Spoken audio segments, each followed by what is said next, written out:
Hello guys, I hope you are fine. I'm also okay. Guys, welcome back to my YouTube channel. I'm Zinat. So today's vlog is just all about, I want to take you through my Saturday. This video I'm shooting on Saturday, so I just want to take you my Saturday routine, how I do it and everything till evening.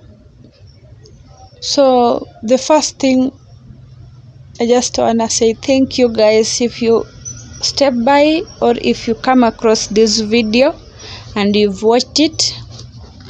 Thank you so much, and just leave a comment, subscribe, like, share, and if you are a returning subscriber, thank you so much.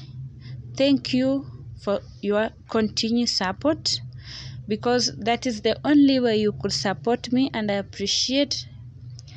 Nawalomba tovu sana, because hivyo ndo unaweza ni support. Nawapenda nyinyi wote, na wale wenye hamja subscribe pia, nyinyi pia msubscribe, mjoin this beautiful family, tukigrow pamoja.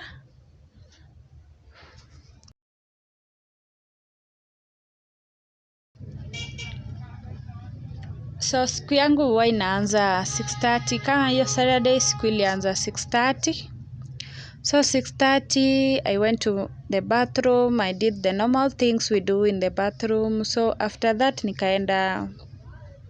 nika decide let me prepare something, at least nikunywe something do at least tuanze kazi. By the way, me I normally love, nikianza kazi asubuhi I should take something before nianze kazi. Huwa napenda hivyo.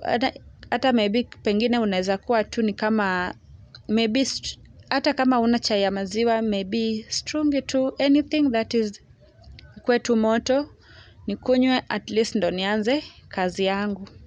So after that venye nilianza hiyo, nikakunywa chai, nikamaliza. So I just decided let me film kidogo, ni film nikiosha vyombo. So that was my next duty, ilikuwa ni kuosha vyombo. And guys, unajua sisi mahali naishi tunatumianga maji ya chumvi.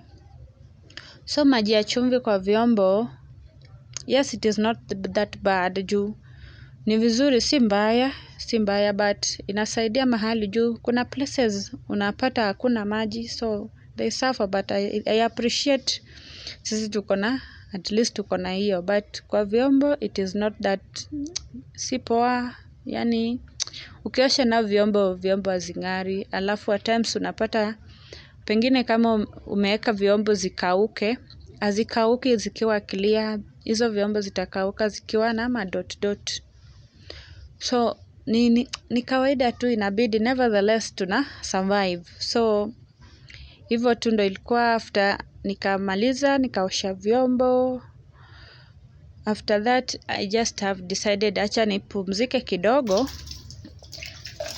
After kufanya hizo nipumzike kidogo, then baadaye it was around saa 7.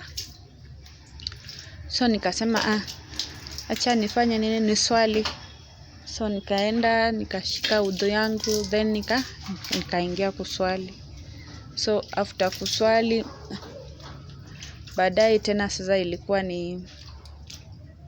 niende kwa soko, but I just postponed. Nilikuwa nafaa niende kwa soko mapema, but nikasema tu nitaenda baadaye. So nilienda tu around kitu 6. So I went to the market. So huko ndo nilienda nikanunua some few things, hazikuwa mingi vile. I think you've seen them in the video. Ni hizo tu I went to buy. Hiyo mafuta ya kupika ndo nilikuwa nimeenda kununua. Salad, so in Kenya kuna wenye wanajua ni salad, lakini cooking oil or hiyo mafuta ya kupika. So huwa nilikuwa nimeenda kupima. So nikapima, nikakuja nikanunua avocado, then I bought some tomato, nikakuja nayo and cabbage yangu. So that cabbage is what I wanted to prepare, and that's why I'm asking, how do you normally prepare your cabbage? Because people prepare cabbage differently. I think utaona vile nitakuwa na prepare yangu na vile nimeiprepare kwa video. So wengine wana prepare cabbage differently, but inalingana na mtu. So that is how hata najua niko close to mama mboga juu venye anakatanga zake. Think if you watch the video you will see venye nakata yangu. So niko tu karibu na mama mboga vile anakatanga cabbage yake, siko mbali vile. So hiyo ndo nilipika hiyo cabbage. Then ukishapika uone vile itaiva, then you can serve with any dish umependa. Unaweza kula na sima, unaweza kula maybe ukiwa na sima na kanyama kando, inaweza kuwa better. Ama unaweza kula na rice, like mine I took it with rice and it was just okay. So ita depend na wewe utaikula na nini, but utaona tu vile. So if you want to watch how I prepared my cabbage, just watch till the end, then utaona mwisho nilikuwa nimepika cabbage yangu aje. Just simple recipe, hata haichukui muda mrefu, but cabbage yenyewe inatoka tamu zaidi, inakuwa tamu sana. So thank you guys, thank you for watching. So if you find this video helpful, please kindly don't forget to subscribe, don't forget to share, ulike na ucomment pia. Asanteni sana, bye, na tuonane kwa video ingine.